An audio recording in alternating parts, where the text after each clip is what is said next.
وخلق منها زوجها وبث منهما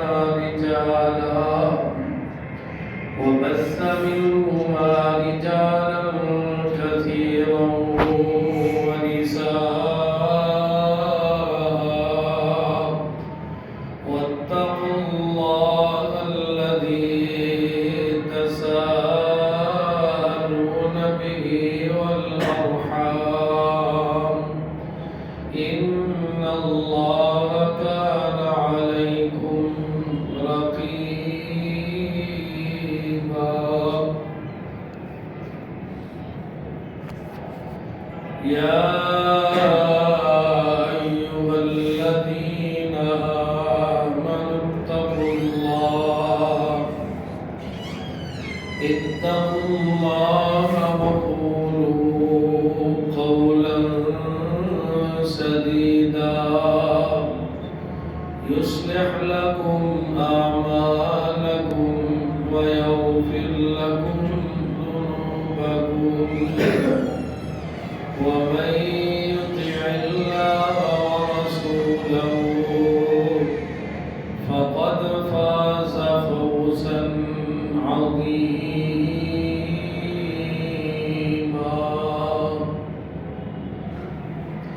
اللهم صل على محمد وعلى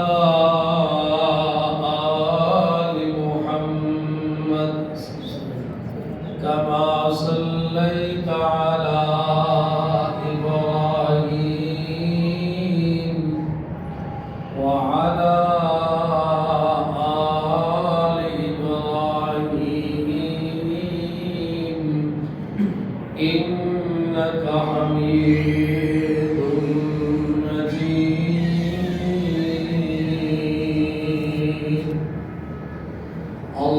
اللهم بارك على محمد وعلى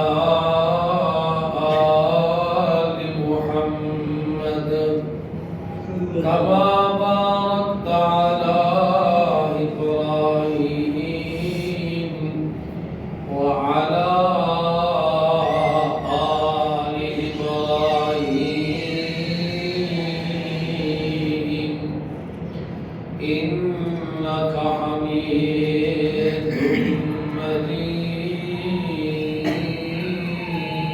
مجيد أما بعد فإن خير الحديث كتاب الله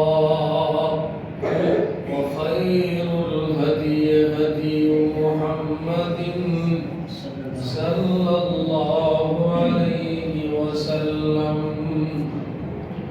وشر الأمور محدثاتها وكل محدثة بدعة وكل بدعة ضلالة وكل ضلالة في النار اللهم رب اشرح لي صدري ويسر لي أمري واحلل عقدة من لساني يفقه قولي اللهم رب يسر ولا تعسر وتمم بالخير وبك نستعين اللهم رب زدني علما وعملا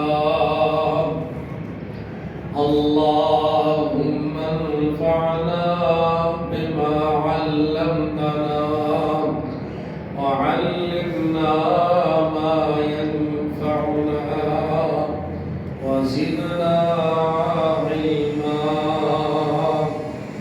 اللهم طهر قلوبنا من النفاق وأعمالنا من الرياء ألسنتنا من الكذب وأعيننا من الخيانة وإنك تعلم خائنة الأعين وما تخفي الصدور أما بعد فأعوذ بالله السميع العليم من الشيطان الرجيم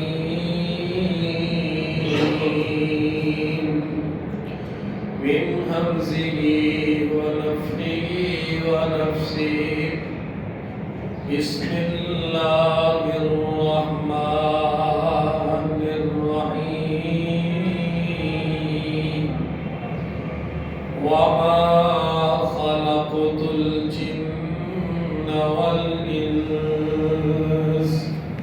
إلا ليعبدون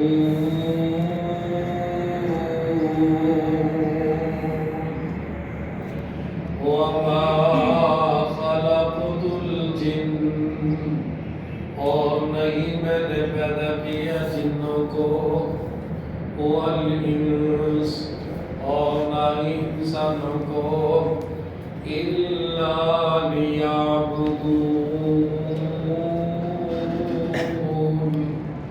مگر یہ کہ وہ میری عبادت کریں.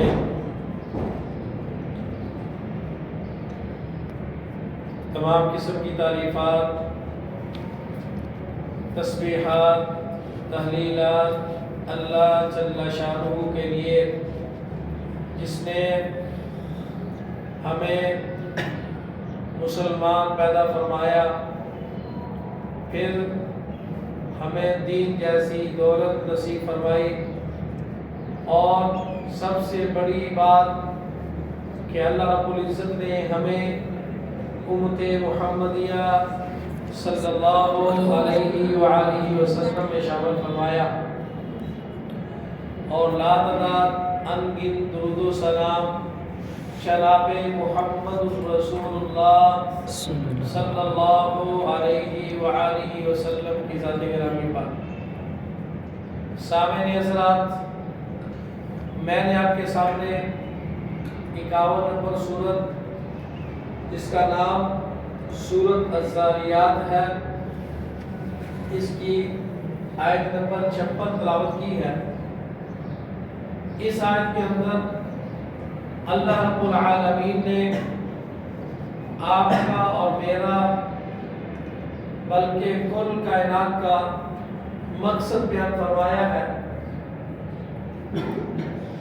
بعض لوگ یہ سمجھتے ہیں ہمارا مقصد دنیا میں آنا، دنیا میں آنے کا مقصد ہمارا ڈگریاں حاصل کرنا ہے، دنیا حاصل کرنا ہے اور مال کی اور اولاد کی کثرت حاصل کرنا ہے.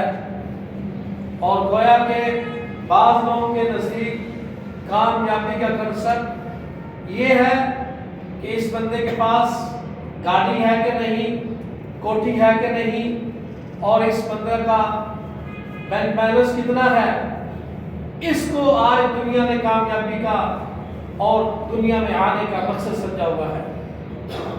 جبکہ جس نے اس پوری کائنات کو پیدا فرمایا، جو خالق کائنات ہے، رب العالمین ہے، اور جس کے کنٹرول میں آسمان اور زمین کا سارا اختیار و نظام ہے، اس رب العالمین نے ہمارا مقصد جو بیان فرمایا وہ یہ نہیں ہے. اللہ رب العزت اپنے قرآن میں ارشاد فرماتے ہیں وَمَا خَلَقْتُ الْجِنَّ وَالْإِنسَ إِلَّا لِيَعْبُدُونَ.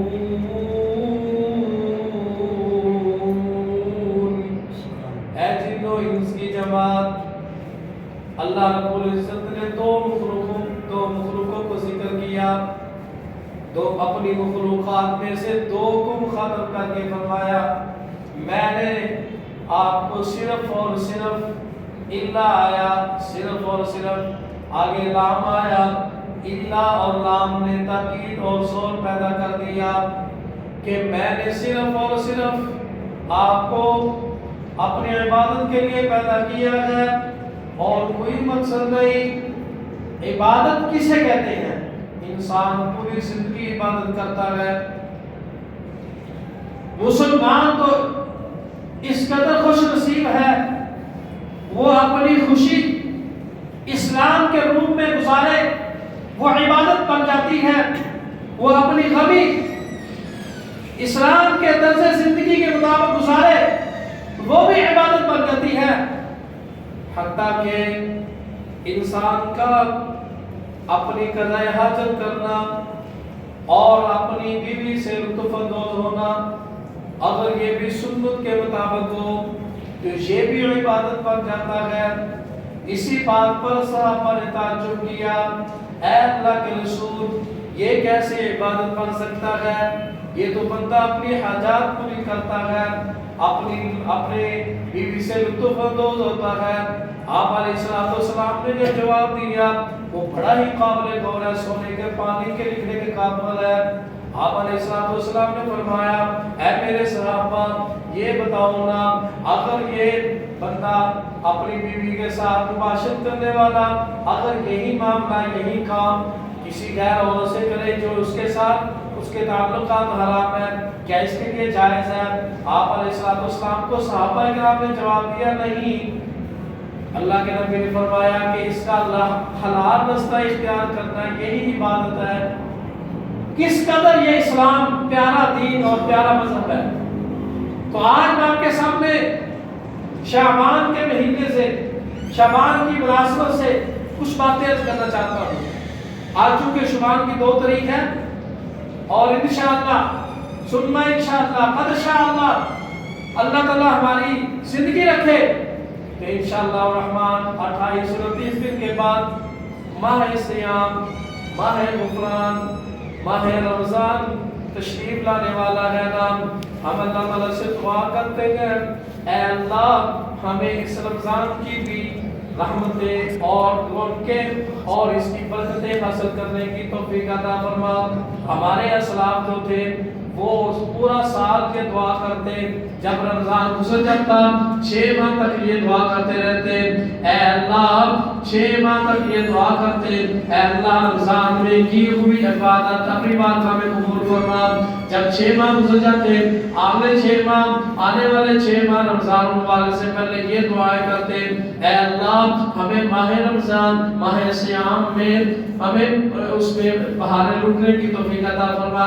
تو ہم بھی اسلاف کے طریقے کو سب میں رکھتے ہوئے دعا کرتے ہیں، اے اللہ ہماری زندگی میں یہ بھی رمضان مبارک ہماری زندگی میں مقدر فرما اور اس کی رحمتیں اور برکتیں لٹنے کی توفیق عطا فرما۔ تو یہ ماہ شعبان، ماہ رمضان سے پہلا مہینہ ہے۔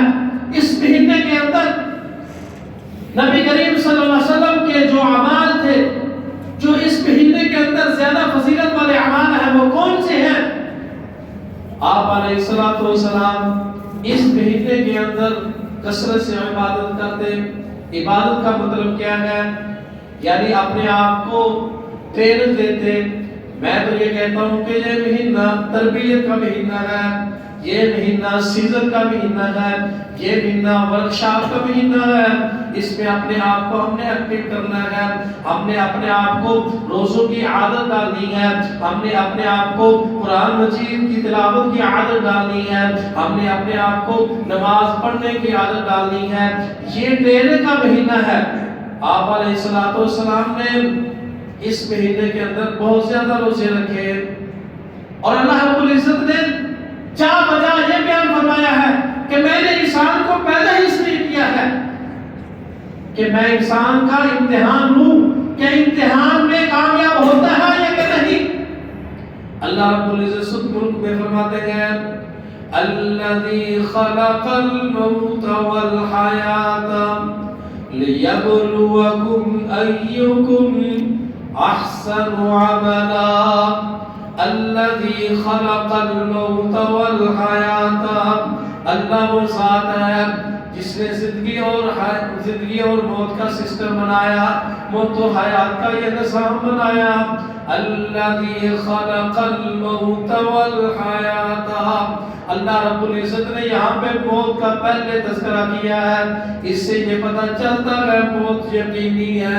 جتنے بھی انبیاء کرام آئے، جتنے بھی اولیاء آئے، صالحاء آئے، سارے کے سارے اللہ کے پاس چلے گئے.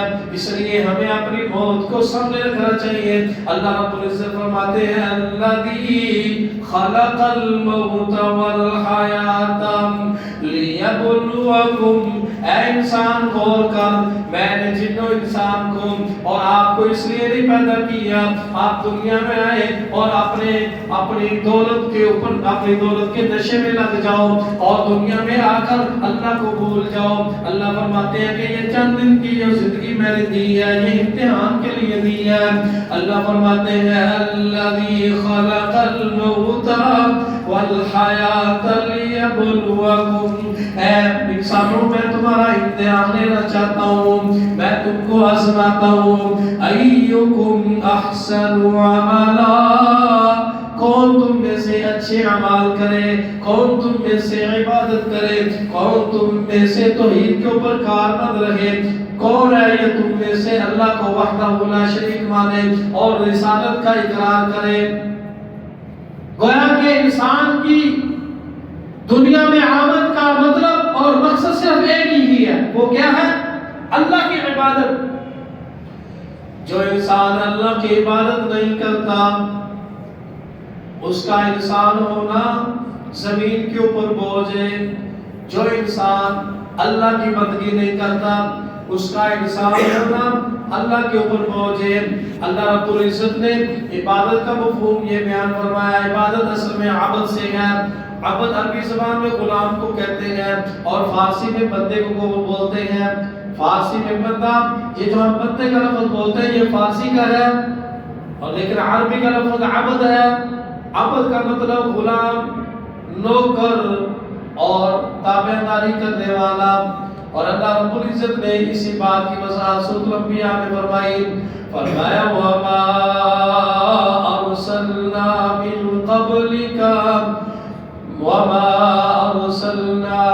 قَبْلِكَ إِلَّا نُوحِي إِلَيْهِ أَنَّهُ لَا إِلَٰهَ إِلَّا أَنَا فَاعْبُدُونِ.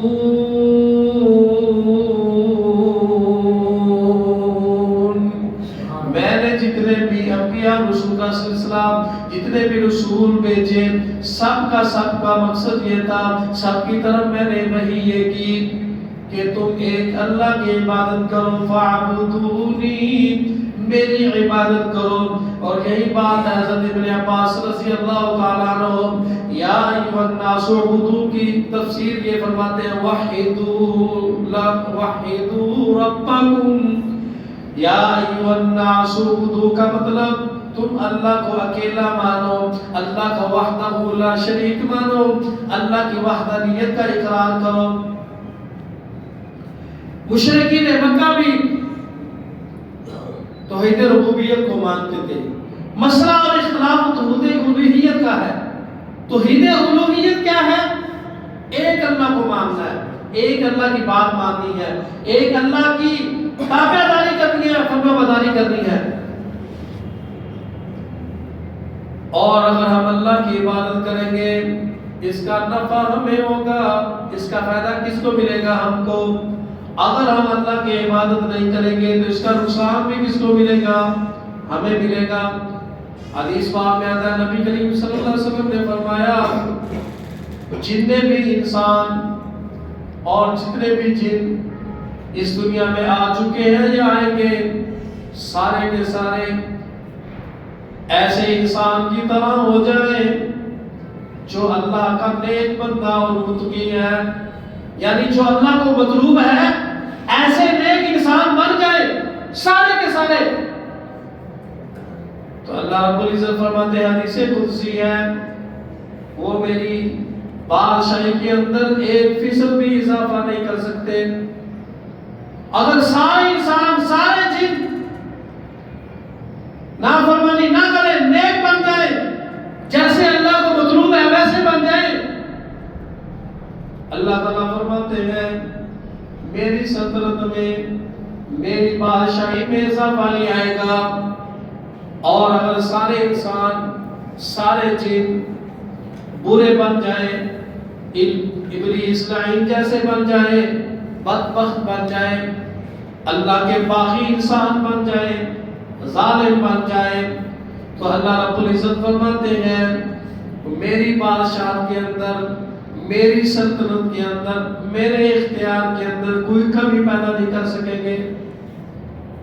اللہ یہ اللہ کا مقام ہے۔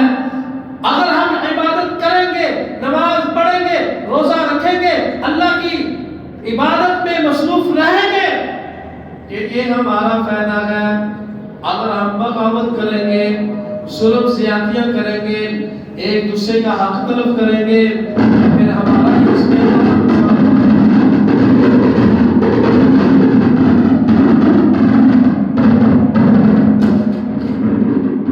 یہی بات ہے نبی کریم صلی اللہ علیہ وسلم نے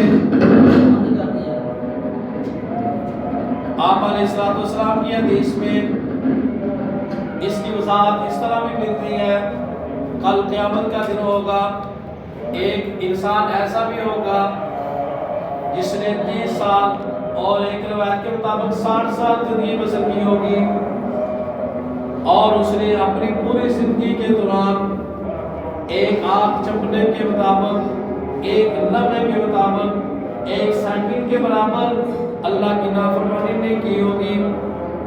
اللہ تعالیٰ قیامت والے دن سے پوچھیں گے اے میرے بندے تو کیا لے کر آیا،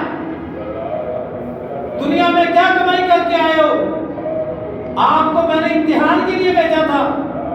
وہ بندہ کہے گا اے اللہ تو نے جتنی مجھے زندگی دی، جتنی تو نے مجھے زندگی عطا کی، اس زندگی کے اندر میں نے لمحہ بھر بھی تیری نافرمانی نہیں کی۔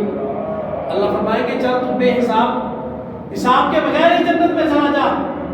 اے انسان ذرا غور کر، اس کے اندر تکبر آنا اور اس کے اندر یہ اس طرح کی بات پیدا ہو جائے گی، اپنے آپ کو بڑا سمجھنے لگے گا اور کہے گا اللہ اگر تو میرا حساب بھی لے لے تو تب بھی میں جنت میں جاؤں گا، میں نے نافرمانی کی نہیں، میں نے تیری گستاخی کی نہیں، میں نے ظلم اور بغاوت کی نہیں۔ اللہ رب العزت فرمائے کہ فرشتوں کو کہ اس کو ذرا تھوڑا سا چلاؤ پھراؤ، معاشر کا میدان بڑا سخت ہوگا، پیاس کا عالم ہوگا، دھوپ بہت زیادہ ہوگی، سورج بہت قریب ہوگا۔ چنانچہ فرشتے اس کو چلائیں گے، ایک چکر 2 چکر لگائے گا، پیاس لگ جائے گی، پانی طلب کرے گا، پانی پلانے والے جو جام پلانے والے ہوں گے وہ کہیں گے یہاں پہ ایسے پانی نہیں ملے گا، ایک پیالہ 20 سال کی نیکیوں کے برابر ملے گا، آپ 20 سال کی نیکیاں دے دیں پھر آپ کو ایک پیالہ پانی کا پلائیں گے۔ تو جب بندہ پریشانی میں ہو، بیماری میں ہو، موت و حیات کی کشمکش میں ہو، تو پھر اس کو دنیا کی یا اپنی مال و متاع کی کوئی حیثیت نہیں رہتی، وہ کہتا ہے کوئی بات نہیں، 20 سال کی نیکیاں میں آپ کو دے دیتا ہوں، اپنی جان کو سکون پہنچاتا ہوں۔ چنانچہ وہ ایک پیالہ پانی کا پیتا ہے، ایسے پھر وہ تھوڑا سا چلے گا، پھر دوسرا، پھر تیسرا، گویا کہ وہ 3 پیالے پانی پیے گا اور 60 سال کی نیکیاں دے دے گا۔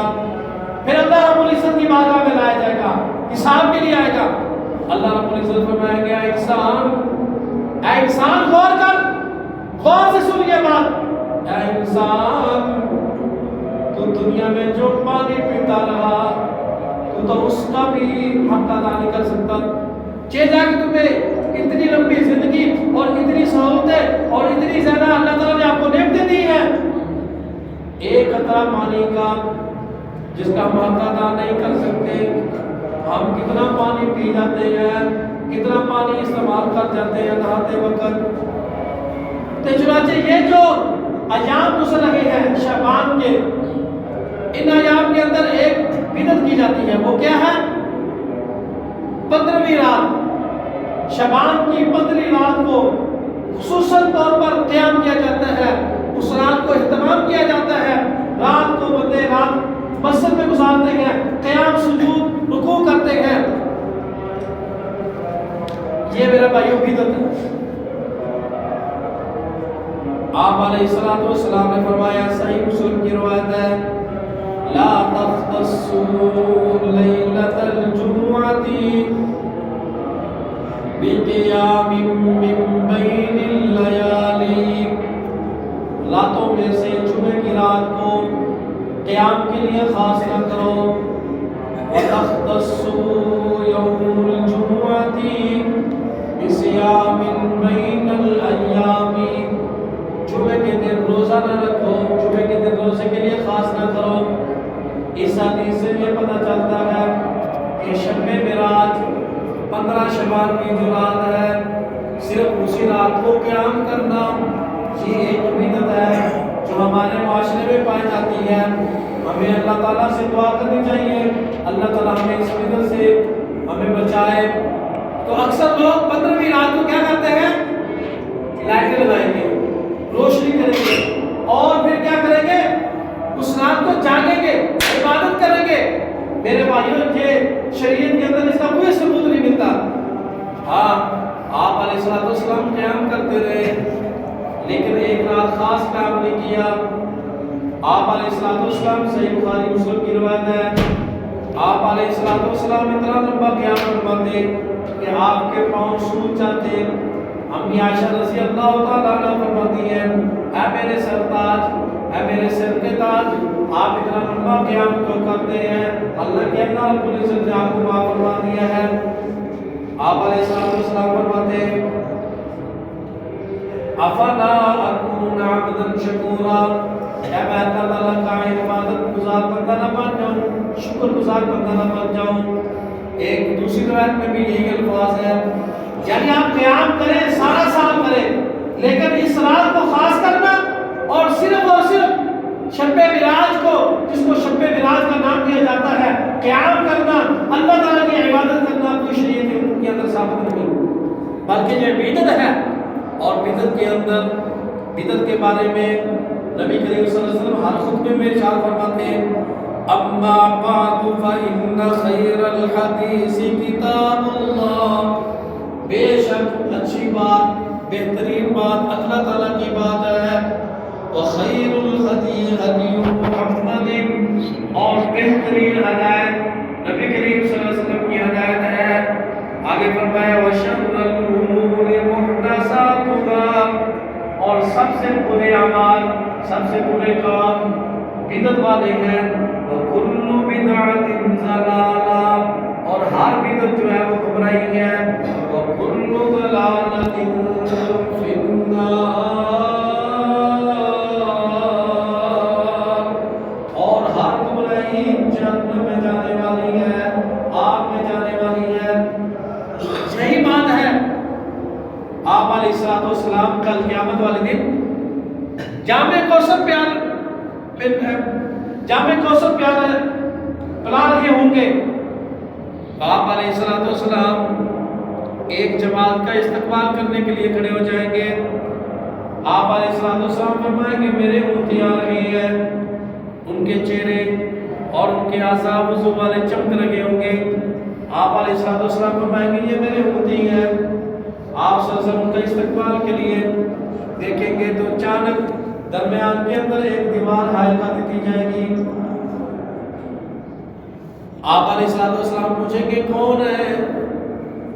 آپ علیہ السلام کو جواب دیا جائے گا کہ یہ وہ ہے من تغیر، جنہوں نے تبدیلی کر دی تیرے دین کے اندر تیرے بعد۔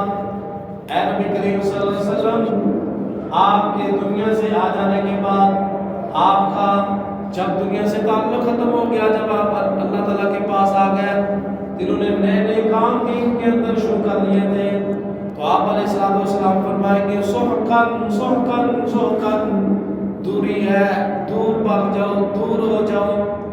تو اللہ رب العزت سے دعا ہے، اللہ رب العزت ہمیں بدعت کی لعنت سے بچائے، اور اللہ تعالیٰ کے پیارے نبی حضرت محمد صلی اللہ علیہ وسلم کے ہاتھوں جامع کوثر پلائے، اور اللہ رب العزت یہ جو وعید ہے سحقن سحقن، اس وعید سے ہمیں بچائے۔ اللہ رب العزت سے دعا ہے اللہ رب العزت ہمیں